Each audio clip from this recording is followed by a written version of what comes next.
Ultimate Halo. What's up, kitty cats? Spartacat here, and welcome back, finally, to Ultimate Halo. Where the hell have I been? Well, unfortunately, there's this thing called college, which happens to be extremely important. Anyways, I'll quit rambling about that since I'm pretty sure we can all agree that Noble Team's armor coming to Halo 5 is way more interesting than talking about my college career. So let's get into the details. This morning, Gamespot released an article revealing in-depth details about the new Noble Team weapons and armor set REQs heading into Halo 5 with the upcoming Memories of Reach content update. In case you're a little out of the loop, we've been able to pretty safely speculate that some of the new REQs coming with this update would be Noble Team's armor and weapons, but we haven't really been able to actually confirm that or get any glimpses of how the armor would look up until now. And remember, all of this is aside from Carter's Noble armor, since that's already been in the game for quite some time now. So in the Gamespot article, we're given several screenshots as well as the names and descriptions of each Noble Team member's REQs. To start things off, we get our first good look at George's armor set, called Indomitable, and I think it really does do justice from the original.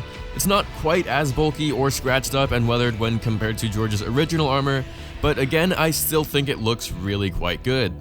George, of course, always has his machine gun turret with him, so that'll be fun to get our hands on when this update finally drops. Moving on, George's Indomitable helmet is described as a rare sight on the battlefield and is usually a sign that the UNSC has authorized weapons of mass destruction. And if you know anything about George's character in Halo Reach, you'll know that description is probably pretty accurate. Moving on to the armor description, created to save lives and not to take them, the Indomitable is an engineering and explosives ordnance disposal Mjolnir variant. Its combat effectiveness is simply fortuitous. Feels so fancy when I say words like that. Fortuitous. Anyways, next up in this screenshot, we have Emil's armor set with that signature skull on the helmet known as Wrath, shown here in red. I think it's pretty obvious that we'll be able to change the color of the armor sets, of course, but after having most of Noble Team's armor look pretty much one way for so long, it's still pretty interesting to see it in some different colors in Halo 5's engine. The description for Emil's Wrath helmet says, the Spartan branch contract for Wrath helmets was extremely precise and prescriptive regarding the pattern and method of reproduction for the Death's Head engraving. And for the Wrath armor, formerly an upgrade of existing Mark V EVA suits, the Wrath project was actually covered to develop a new Mjolnir variant specifically tailored to the needs of future Headhunter teams. Next, we have June with his Vigilant armor set, and if you look closely at things like the hood behind his head, you can see how the look has been slightly updated, and I don't know about you guys, but I'm a pretty big fan of how the new Noble Team armor looks. The helmet description for the Vigilant armor says, the full extent of Vigilant surveillance and stealth capabilities remains highly classified. Observers have speculated that the suits include a new reconnaissance and fire control system for directing orbital artillery strikes. And the armor description says, the Vigilant was originally a one-off upgrade for an unnamed VIP within Spartan branch. I wonder who?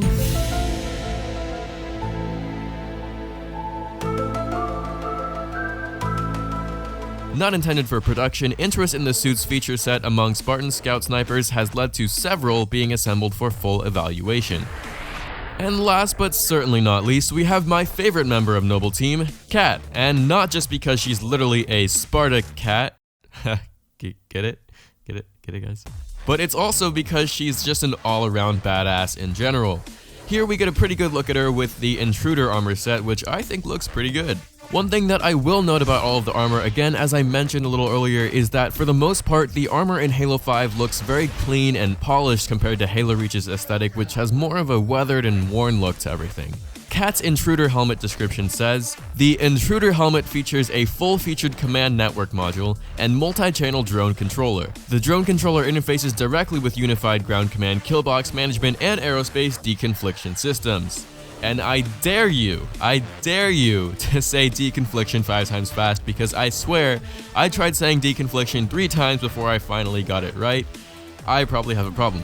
Anyways, and finally, the Intruder armor description says, Intruder armor was commissioned by Spartan Branch as part of a research initiative seeking to leverage synergistic outcomes between specialized Mjolnir suits. So, how are you guys feeling about the new look of Noble Team in Halo 5? Send me a tweet at the Spartacat and let me know what you think. And if you do that, be sure to drop a follow while you're there.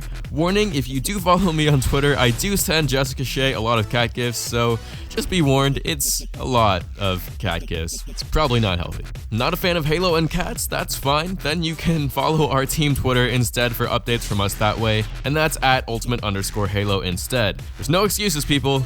You gotta pick one or both. There's something for everybody. Anyways, thank you guys so much for watching this update. My name is Kenny. Again, you can follow me on Twitter at @TheSpartaCat, and I'll see you guys next time here on Ultimate Halo. And maybe, just maybe, with an idea for whatever the fuck this thing is. Kidder.